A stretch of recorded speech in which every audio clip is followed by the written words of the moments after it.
One, I am Mrs. Parvati Kumari, Marwadi College, Ranchi.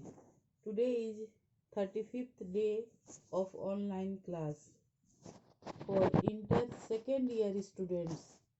बच्चों, आज मैं आप लोगों को चैप्टर 3, ध्यान दीजिएगा, चैप्टर 3 में सामाजिक इतिहास महाभारत के विशेष संदर्भ में पढ़ाऊंगी।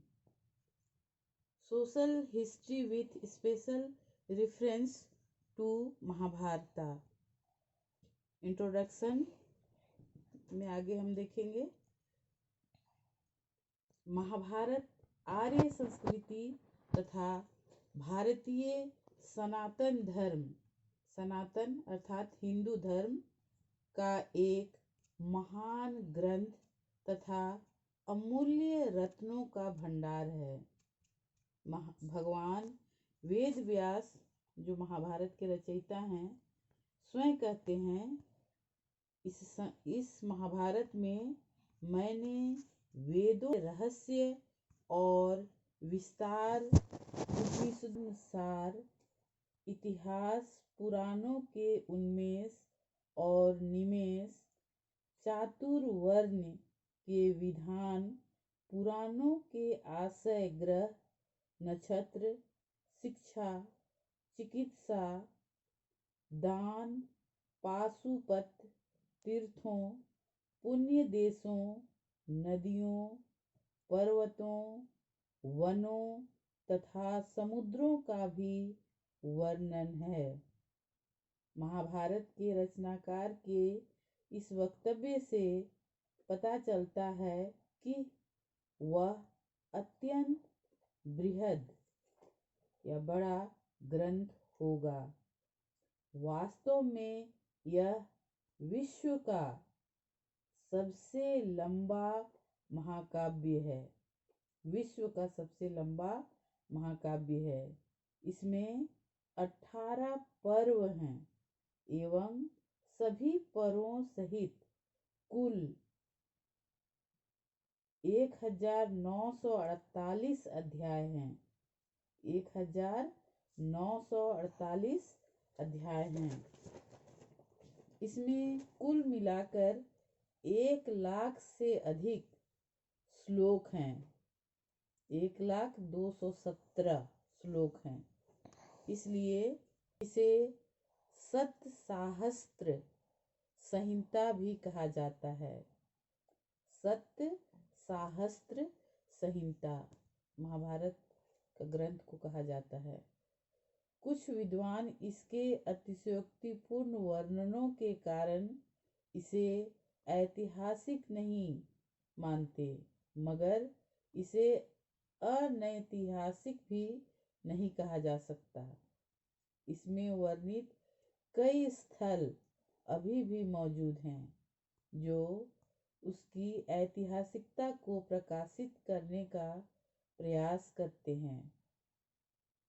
आजकल अधिकांश विद्वान महाभारत युद्ध को एक ऐतिहासिक घटना मानते हुए इसकी तिथि 1400 ईस्वी पूर्व से 1000 ईस्वी पूर्व, इसकी तिथि 1400 ईस्वी पूर्व से 1000 ईस्वी पूर्व के बीच निर्धारित करते हैं। प्रोफेसर बी लाल द्वारा महाभारत में वर्णित स्थलों पर खुदाई कराई गई है। महाभारत में वर्णित ग्रहों की स्थिति के अनुसार आर्यभट्ट ने महाभारत की अनुमानित तिथि 3100 ईस्वी पूर्व निर्धारित की है। 3100 ईस्वी पूर्व निर्धारित की है। इस ग्रंथ की रचना काफी बाद में हुई। कहा जाता है कि इसकी रचना में 1000 वर्ष लगे। महाभारत की रचना में 1000 वर्ष लगे। यह 500 ईस्वी पूर्व से आरंभ होकर 500 ईस्वी तक चली।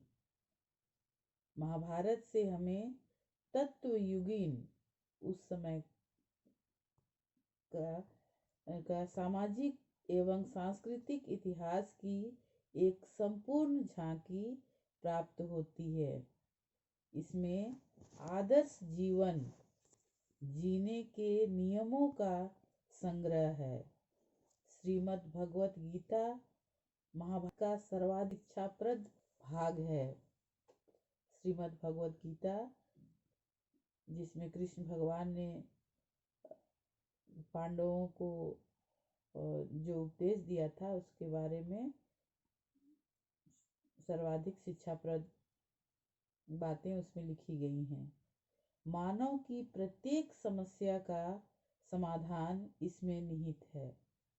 भारतीय इतिहास के युग पुरुष एवं सर्व प्रमुख चरित्र महात्मा गांधी ने लिखा है, इन्वर्टेड कोमा में, जब कभी मुझे निराशा घेरती है और कहीं से कोई प्रकाश की किरण नहीं मिलती है, मैं अविलंब भगवत गीता के पास जाता हूँ।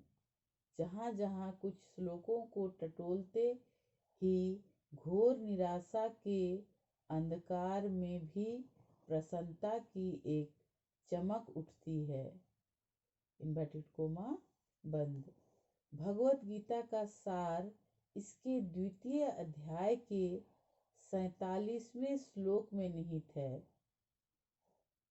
47वें श्लोक में क्या लिखा हुआ है? कर्मण्येवाधिकारस्ते मा फलेषु कदाचन मा कर्म फल हेतु भूर्या ते संगो कर्मणि। अर्थात तुम्हें मात्र अपना कर्म करने का अधिकार है। कर्म का फल क्या होगा इस पर तुम्हारा अधिकार नहीं है। तुम्हें कर्म फल की चाहत नहीं होनी चाहिए। तुम्हारी कर्म अर्थात कर्म फल की चिंता करके उसी में डूबे रहने का अर्थ है शक्तिशाली, गतिशील वर्तमान में मुंह मोड़ना और भविष्य की कल्पना में बने रहना। हमें अतीत की कटुता को भूलना चाहिए, भविष्य की चिंता छोड़नी चाहिए एवं वर्तमान का स्वागत करते हुए सत्कर्म माने अच्छा कर्म करना चाहिए। डॉक्टर श्रीमती एनी बेसेंट ने गीता पर विचार करते हुए ठीक ही कहा है, इन्वर्टेड कोमा में, कर्म फल में अपनी आसक्ति एवं बिना अपने कर्तव्य कर्म को करते रहो। विगत ज्वर और निष्काम होकर तथा क्रोध और घृणा से में न पड़कर संघर्ष करते रहो।